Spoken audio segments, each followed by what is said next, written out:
Au moment des fêtes des pères et des mères, les enseignants ont envie, au fond, que les enfants fabriquent des objets, créent des objets pour manifester, au fond, leur affection à cette occasion, à leur père, à leur mère. Et comment les enseignants peuvent-ils se débrouiller quand il s'agit d'une famille recomposée, où finalement la fête des pères se pose pour un enfant qui va fabriquer quelque chose, mais finalement c'est pas avec son père qui vit, c'est avec son beau-père, ou d'autres situations comme ça.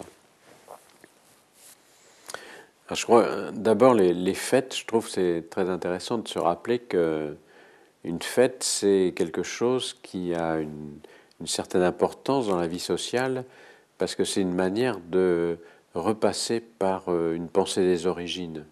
Quand on fête l'anniversaire ou qu'on fête la fête des pères, chaque année on recommence. Et pourquoi on recommence chaque année? Parce que peut-être que si on ne le faisait pas, on finirait par oublier que avoir un père c'est important et que au fond de le refaire à chaque fois c'est une manière de ritualiser quelque chose qui est une fonction importante du groupe social. Donc c'est très important de prendre cette fête pour ce qu'elle est, c'est-à-dire rejouer quelque chose qui rappelle l'originaire. Alors, si on retient cette idée, fêter la fête des pères pour un enfant qui, le soir, quand il va rentrer à sa mère, mais qui a son beau-père, va se poser la question de savoir, alors ce père à qui c'est la fête là, où est-ce que je vais lui témoigner de ça? Et puis ce beau-père qui est à la maison, qui est sympa avec moi, qui m'aide à faire mes devoirs quand j'ai besoin, qui est gentil avec ma mère maintenant, qu'est-ce que je vais lui dire? T'es pas mon père, t'es mon beau-père. Donc ça pose tout un tas de questions qui ne peuvent pas être généralisées, mais qui sont des questions intéressantes à poser régulièrement.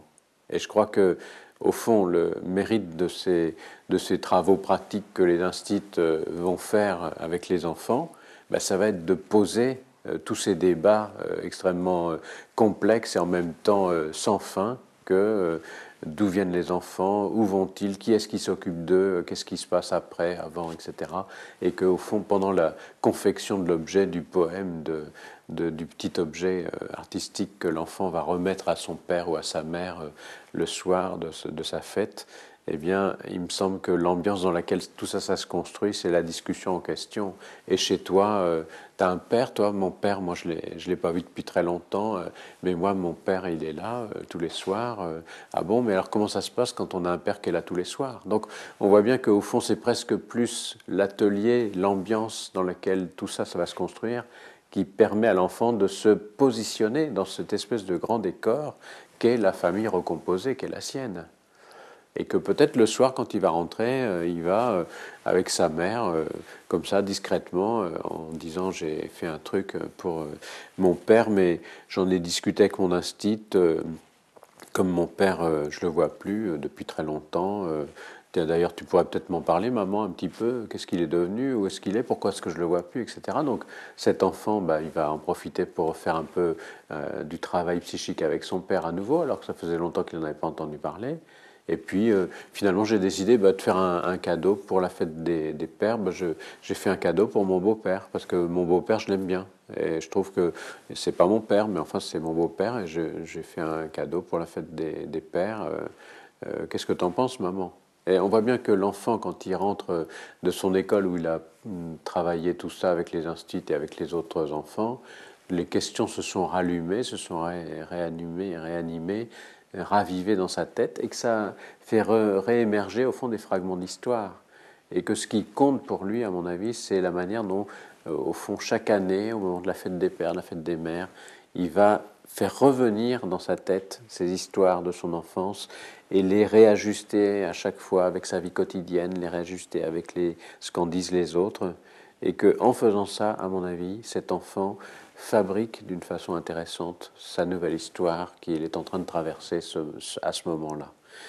Et au fond, si les instituts le font en le sachant, ben c'est très bien.